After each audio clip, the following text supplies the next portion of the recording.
Broadcasting from Detroit's Cass Corridor, it's the Metro. On WDET, I'm Cary Jr. II. Coming up this hour, Don Was' career in music extends well beyond his work here at WDET. He joins to discuss his storied career in music and offer insights on what it takes to navigate the industry. Plus, we're going to get a deeper dive a little bit later and a deeper glimpse into the life of Harriet Tubman. But let's first turn to the man with many titles. Don Was is a product of Detroit's music heritage, absorbing everything the city has to offer. Motown, blues, rock and roll. His band Was Not Was blended funk, rock, and pop music. Hits like Walk the Dinosaur garnered them an international following.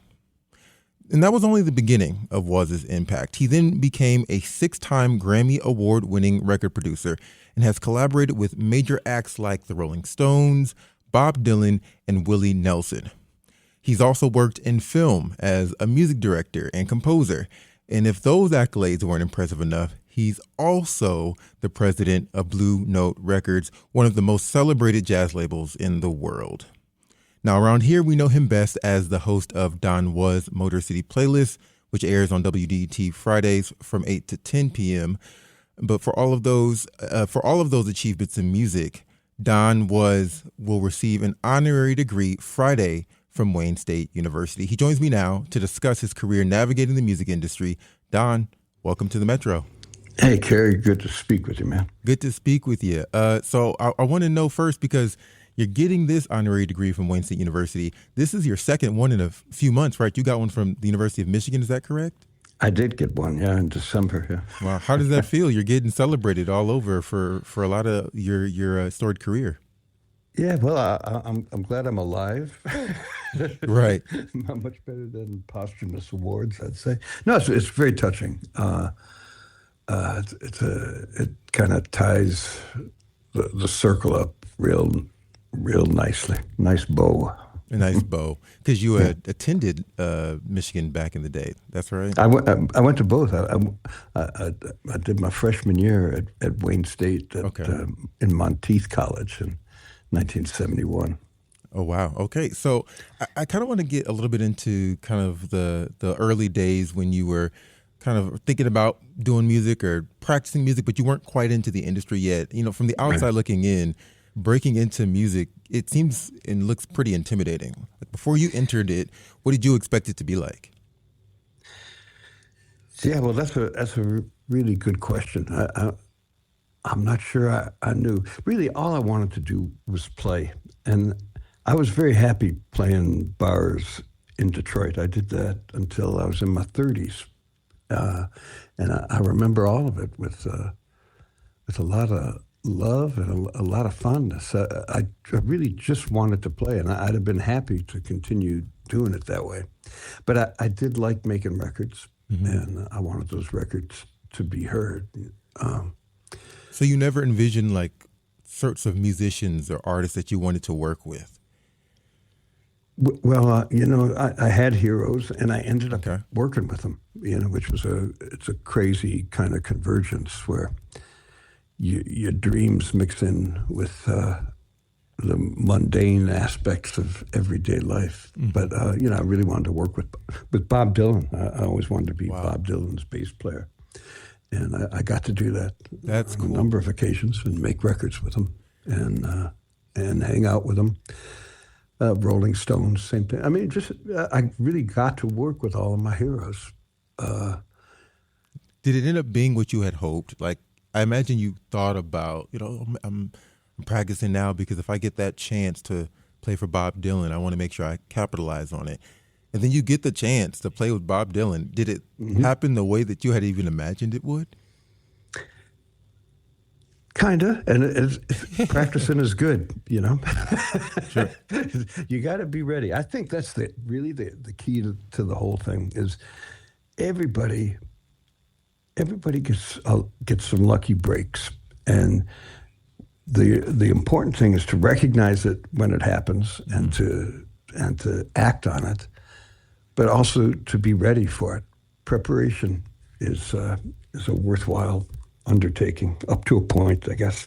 Yeah. Now, you also, I mean, you have the accolades that everyone dreams of having. You received 6 Grammys, including a Producer of the Year nod for your work as a producer. Did you feel accomplished? Did you feel like, hey, this is what I've been working for? Or was this just, it just kind of happened on the path to you just chasing your dreams of playing really good and making really good music? These are good questions, and I can't tell you that I've thought it through to give you a proper answer. What I can tell you is that if you think that ephemeral success, the trappings of success, getting things like Grammys and maybe not having to worry about how you're going to pay the rent every month. If you think that's going to solve your biggest problems in life, it's a misconception that will make you disillusioned when you find out you're still the same person. Yeah. For better or for worse. So it's not a panacea to solving all your problems. If you're not feeling whole inside, the WHOLE, then those kind of things aren't going to be of much help. So what you're saying is if I ever visited your house, and I'm not asking you to invite me, but if I ever did, I wouldn't have you shoving your 6 Grammys in my face saying, look what I accomplished. You'll probably have them somewhere in the corner. It won't even be a part of the experience. I'm not even sure where all 6 are, to be honest. Wow. Look, I don't want to, I'm grateful for it. And it's nicer to win them than to lose them.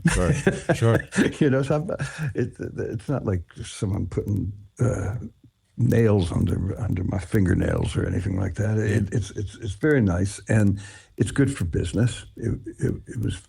It created some momentum that enabled me to do the things that I wanted to do. So I'm grateful for it, but it's not the be all end all, and it doesn't define who you are as a human being. You're listening to The Metro on 101.9 WDET. I'm Cary Jr. II. My guest is esteemed radio host and Grammy Award-winning, although those Grammys, they don't matter as much, music producer Don Was. He's being honored by Wayne State University for his achievements in the music industry. Okay, so I want to talk then, Don, a little bit about the industry itself. You've been in it for a long time. You've seen it kind of change along the way. Is there anything, do you feel like the industry's changed for the better? Is there anything that changed that stood out to you and maybe altered your path? Tell me a little bit about that. What has changed is the distribution method, right? And the marketing methods. People find out about music in different ways now.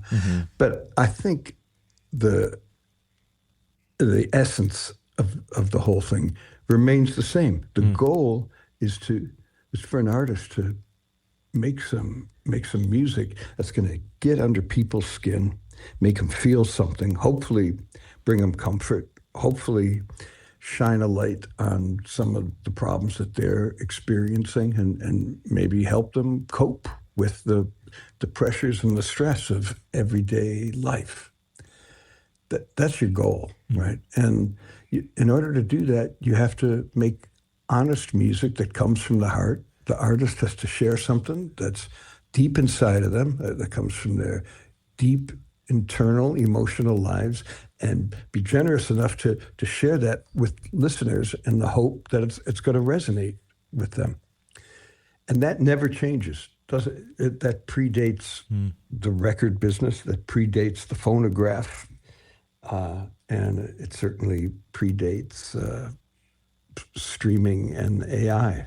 So you always have to bear that in mind, and that's at the core of what we do. If you allow the methods of distribution, whether it's through a record store or from a streaming service or however you get your music, if you allow that to impact the nature of the music, then I think it's problematic, and you probably won't make great music.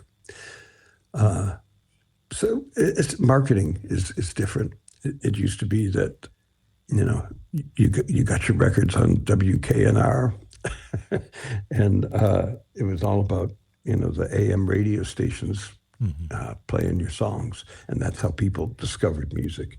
And radio is still very important, but it's not the only way that people discover music. Yeah, yeah. Now, I'm curious to know whether or not you feel like it's as easy to build a sustainable career in the industry today as it was when you were coming up. Yeah, I think it is. It's different than it was. In what in ways? many ways, it's become more populist. For example, you can sit in your bedroom, record a song on a computer, and upload it to a streaming service, and people all over the world can hear it immediately if you let them know about it. And you could be an influencer on TikTok and let people know about it. But So that's like quick, immediate success, though, Don. Like, what about people who've been around for 15 years? I guess we don't have the evidence yet for the people who have gotten popular off of social media to know for certain how long their careers will last. But for someone to be timeless, to make classic songs, you think that still is possible given the medium and the tools that they have today? Yeah, absolutely. You just have to be soulful and for real, and not really just be part of a fad or go viral or whatever terms they'll come up with in the future for it. It's about having soul and being for real and communicating with people. So yeah, the people who have sustained 40, 50, 60-year careers haven't done that by accident. You don't stumble into that. You have to continually touch people. And that's why someone like Willie Nelson, who's just an incredible singer, and if you go to a Willie Nelson concert, you see one of everything. His audience is so broad, and really if that group of people was assembled in a bar, there'd be a huge brawl. There are people who don't normally get along together in real life, who gather peacefully, drawn by the power of Willie's music.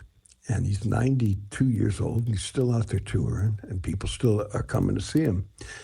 And you do that by being for real. And so that doesn't change with time and with technological progress.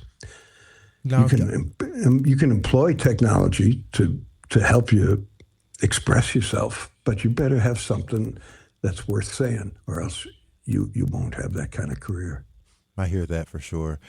Now, Dan, I want to talk about something that kind of did change, and that's your role in the music industry. You've done a lot of different things. Producer, You're a musician, you're a radio host, label executive, you've worked in film, all those different pivots in some ways you've made. Is there any particular reason why you've chosen to go down these different paths? Did something lead you down these different paths, or were you passionate about each one of these realms? Well, you have to be passionate if you're going to put the work in. But more importantly, I think at the core, I'm just looking for adventures, and I want to have fun. Every one of these things presents a challenge. You got to learn something new, and apply yourself and become better at it. And it's just fun. Now, I wish I could tell you there was a deeper master plan than that. Sure. I do want to say, in a podcast interview, you did call your role as president of Blue Note your first job. When I hear that, I think of that as like, okay, this is no longer fun anymore. I was doing all the fun stuff with music. Now I have to do like real work, and it's a 9 to 5. But what did you really mean by that? I meant I had a boss. Sure. I was accountable for achieving certain things, which you are all the time anyway, and that you got to serve somebody, as Bob Dylan said. But my goal in life was really not to ever have a job, I guess what it really means is I didn't want to do work that wasn't fulfilling, that didn't seem to have a purpose or meaning to it. And I don't believe you have to be on the cover of magazines and be famous to have your work be meaningful. I think you can pump gas and say, I'm doing my part to keep America moving on the highway, and take pride in that. And that's an important thing. But my experience has been that the people who spend their lives doing something that they love and find meaning in are healthier and maybe happier too.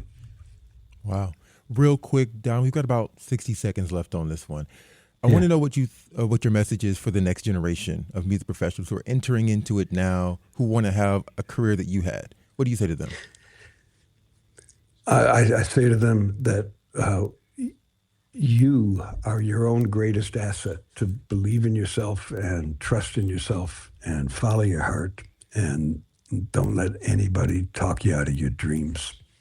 The universe will come around and start to see things your way if you persevere and stay true to who you are. Well said. Well said. Well, thank you so much, Don, for joining us today on the program. Congratulations to you for your second honorary degree in a few months. That's an accolade for sure. Thank you very much, Cary. Good to chat with you, man.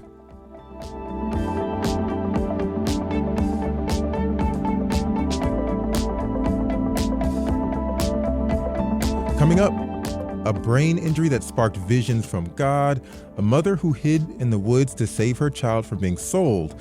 It's the Harriet Tubman you didn't learn about in school. Stay right there. We'll be right back on the Metro.